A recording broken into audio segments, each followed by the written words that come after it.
నమస్తే.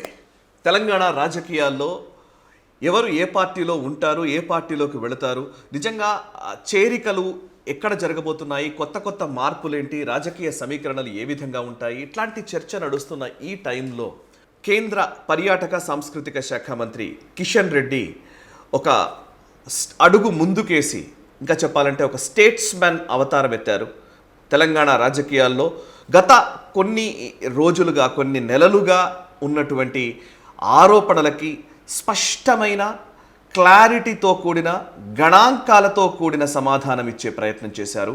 అండ్ ఒక రకంగా చెప్పాలంటే కేటీఆర్ ఏదైతే నేరేటివ్ని ఈ మధ్యకాలంలో బిల్డ్ చేస్తూ వచ్చారో ఆ నేరేటివ్ని పూర్తిగా తీసివేసే విధంగా కిషన్ రెడ్డి ప్రయత్నం చేశారు. ప్రజల ముందుకు గణాంకాలతో సహా వచ్చారు. సో నేను ఒకసారి ఈ విషయం గురించి చెప్పే ప్రయత్నం చేస్తాను. అంతకంటే ముందు అసలు కేటీఆర్ ఏం ఆరోపణలు చేశారు, దానికి కిషన్ రెడ్డి గారు ఎటువంటి సమాధానం ఇచ్చారు, ఎలాంటి అంశాలని వారు పంచుకున్నారు అనే విషయాలను నేను చెప్పే ప్రయత్నం చేస్తాను. ఫస్ట్ నేను సెప్టెంబర్ 21, 2022 తేదీన హిందూ బిజినెస్ లైన్లో వచ్చినటువంటి వార్తా కథనం. దాని హెడ్లైన్ ఏంటంటే centre denying funds is like imposing economic sanctions అని కేటీఆర్ చేసిన వ్యాఖ్య. అంటే కేంద్ర ప్రభుత్వము తెలంగాణకు నిధులు ఇవ్వకుండా తెలంగాణ నుంచి వచ్చిన నిధుల్ని దారి మళ్లించి ఆయా వివిధ రాష్ట్రాలకు ఖర్చు చేస్తోంది అనే ఒక వాదనని తెరపైకి తీసుకురావడం జరిగింది. ఈ వాదన గత సంవత్సర కాలంగా కేటీఆర్ పదే పదే చేస్తూనే వస్తూ ఉన్నారు. అండ్ ఇక్కడ జరిగిన అవినీతి గురించి, లేదా ఇక్కడ ప్రాజెక్టుల రూపంలో లేకపోతే రుణాలు ఎక్కువగా తీసుకుంటున్న సందర్భానికి సంబంధించి బీజేపీ నాయకులు చేస్తున్న విమర్శలకు కౌంటర్గా కేటీఆర్ తీసుకొచ్చిన నేరేటివ్ ఏంటంటే తెలంగాణనే ఎక్కువ నిధుల్ని కేంద్ర ప్రభుత్వానికి ఇస్తుంది, కానీ ఆ నిధులు మాకు రావాల్సిన వాటా కూడా మాకు రాకుండా ఆ నిధుల్ని దారి మళ్లిస్తున్నారు అని. అండ్ అట్లాంటి కోణంలోనే ది హిందూ వార్తాపత్రికలో వచ్చిన కథనం ఇది. జనవరి 6, 2023 రోజున KTR dares Kishan to prove diversion of central funds. Kishan రెడ్డిని ఏకంగా ఆయన సవాల్ చేయడం జరిగింది. కేంద్ర మంత్రి కిషన్ రెడ్డి, మీరు నా ఛాలెంజ్ని స్వీకరిస్తారా?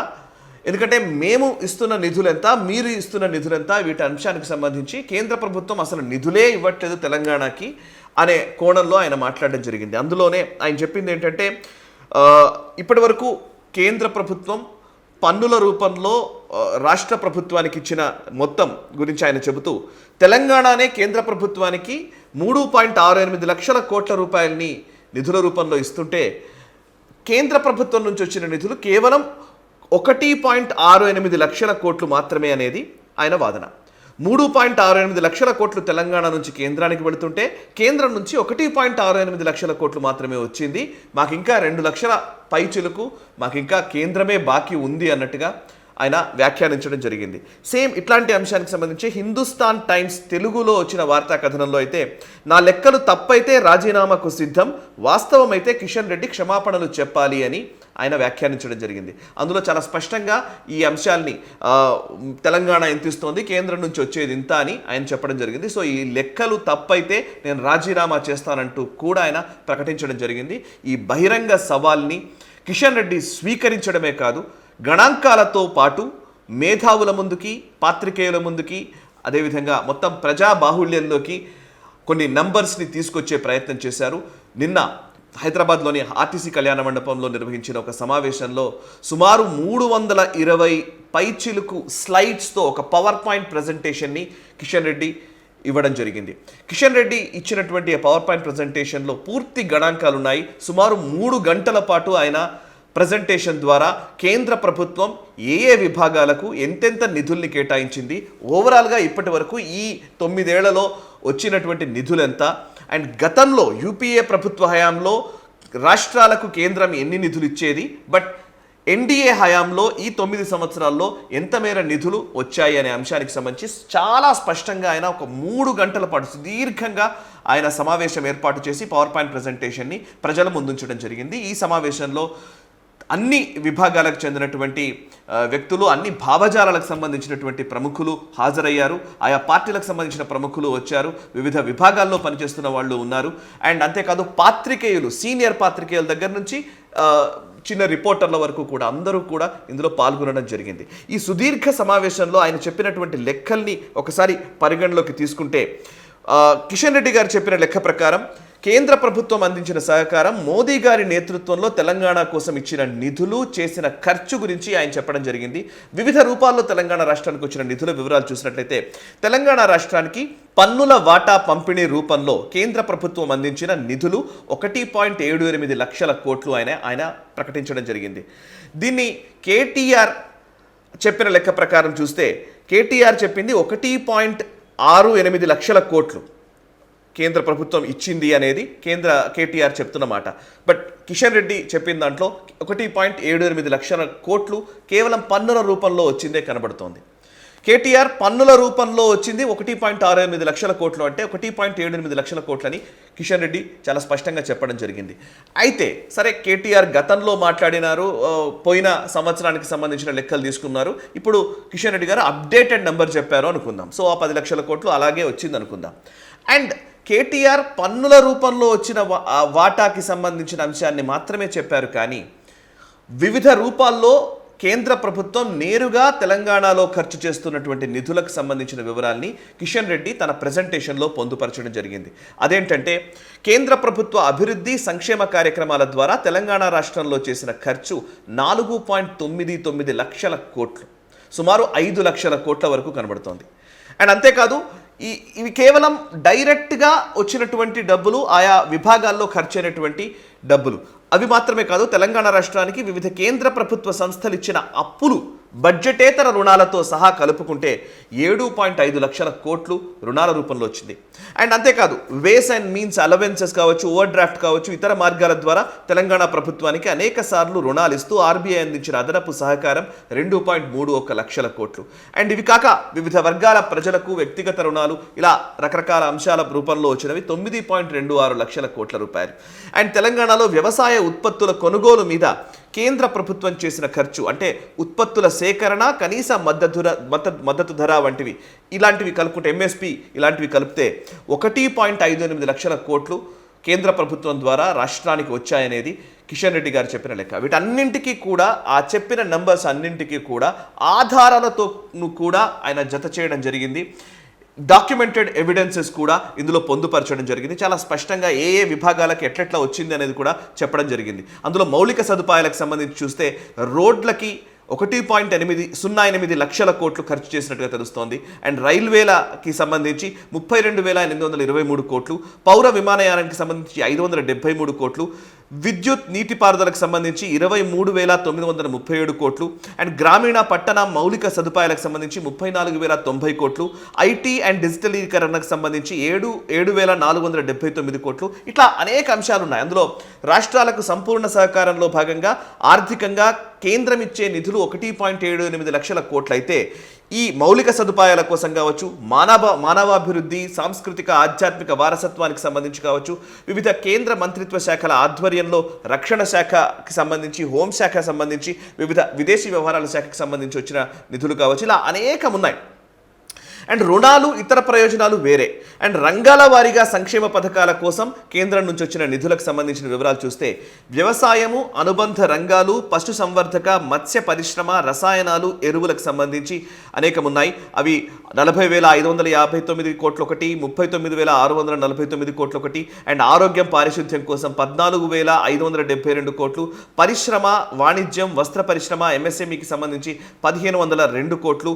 అండ్ జీవనోపాధి, కరోనా సమయంలో మద్దతు 38,256 కోట్లు, పర్యావరణం, అడవులకు సంబంధించి 3,205 కోట్లు. ఇలా అనేక అంశాలైనా పొందుపరుచుతూ చెప్పడం జరిగింది. సుమారు 320 స్లైడ్స్ని ఆయన ప్రదర్శించారు. 3.5 గంటల పాటు ఆయన ప్రసంగం కొనసాగింది. ఆ ప్రెజెంటేషన్లో ప్రతి స్లైడ్కి సంబంధించి ఆయన ఎక్స్ప్లెయిన్ చేస్తూ వచ్చారు. అండ్ అంతేకాదు, రాష్ట్రాలకు పన్నుల వాటా పంపిణీ సంబంధించి, సో ఇప్పుడు మనం కేంద్ర ప్రభుత్వం ఇచ్చిన నిధుల గురించి ఆయన ఇచ్చిన నెంబర్స్ ఇవి ఉంటే, కేవలం అన్ని కేంద్ర ప్రభుత్వాలు ఇంతే స్థాయిలో డబ్బులు ఇచ్చాయా అంటే లేదనే చెప్పాలి. ఎందుకంటే యూపీఏ ప్రభుత్వ హయాంలో సమాఖ్యకు సంబంధించి ఫెడరల్ స్ఫూర్తిని కొనసాగిస్తూ, సహకార సమాఖ్య స్ఫూర్తిని కొనసాగిస్తూ, కోఆపరేటివ్ ఫెడరలిజం అంటాం కదా, సో ఫెడరల్ విధానాలని కొనసాగిస్తూ గతంలో కేంద్రం రాష్ట్రాలకు ఎంత ఇచ్చింది, బట్ ఎన్డీఏ హయాంలో ఎంత ఇచ్చింది అనేది చూస్తే యూపీఏ హయాంలో పన్నుల పంపిణీ వాటా 2004 నుంచి 2014 మధ్య 45,169 కోట్లు వస్తే, అదే 9 ఏళ్ల మోదీ పాలనలో గతంలో 2004 నుంచి 2014 మధ్య 45,169 కోట్లు అయితే, మోదీ ప్రభుత్వ హయాంలో 9 సంవత్సరాల్లో 1,60,000 కోట్లు, అంటే 1.60 లక్షల కోట్లు ఇవ్వడం జరిగింది. 1.60 లక్షల కోట్లు మోదీ పరిపాలనలో వచ్చింది. అంటే యూపీఏతో పోల్చితే ఎన్డీఏ హయాంలో పన్నుల పంపిణీ వాటా రూపంలో వచ్చిన మొత్తం తెలంగాణ రాష్ట్రానికి లేదా యూపీఏ హయాంలో 253% పెరుగుదల కనబడుతోంది అని చెప్తున్నారు. అంటే యూపీఏ హయాంలో రాష్ట్రాలకు వచ్చిన డబ్బులు ఇప్పుడు ఎన్డీఏ హయాంలో రాష్ట్రాలకు వచ్చిన డబ్బులకు మధ్య వ్యత్యాసం ఎంత పెరిగింది అంటే 253% పెరుగుదల కనిపిస్తుంది అనేది కిషన్ రెడ్డి గారు చెప్పిన మాట. సో ఇంకా జిఎస్టీ నష్టపరిహారానికి సంబంధించి కొన్ని రాష్ట్రాల అప్పట్లో సడన్గా జిఎస్టీ తీసుకుంటే మేము నష్టపోతామని చెప్పిన నేపథ్యంలో కూడా 15,329 కోట్ల రూపాయలు రాష్ట్రాలకు కేటాయించినట్టుగా తెలుస్తోంది. అండ్ 2020 నుంచి 2022 మధ్య కరోనా సమయంలో ఇచ్చినటువంటి 6,950 కోట్ల రూపాయల రుణం కూడా ఉంది.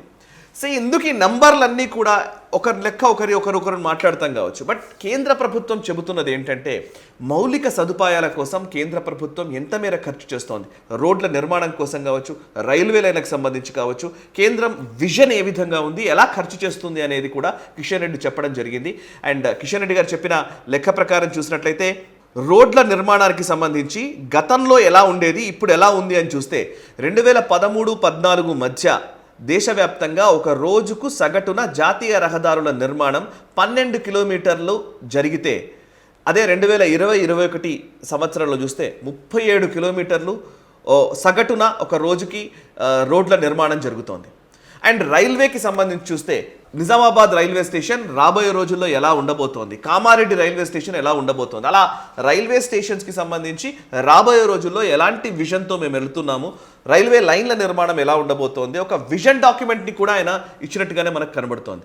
సో ఇది తెలంగాణ రాజకీయాల్లో నిజంగా దీన్ని మీడియా ఎంత మేర తీసుకెళ్తుంది, ఎంత మేర దీన్ని ఫోకస్ చేస్తుంది, ప్రొజెక్ట్ చేస్తుంది నాకు తెలియదు. కానీ ఎందుకంటే కేవలం ఆరోపణలు ప్రత్యారోపణలకు మాత్రమే తెలుగు ప్రసార మాధ్యమాలు పరిమితమవుతున్న సందర్భంలో గణాంకాలతో కూడిన విషయాల్ని ప్రజలకు తెలియజేయాలనే ఒక ఆలోచన కిషన్ రెడ్డి చేయడం కావచ్చు. అండ్ ఆయన ఆలోచనలకు అనుగుణంగానే పూర్తి గణాంకాలతో కూడినటువంటి ప్రజెంటేషన్ని ప్రజాబాహుళ్యంలోకి తీసుకురావడం కావచ్చు జరిగింది.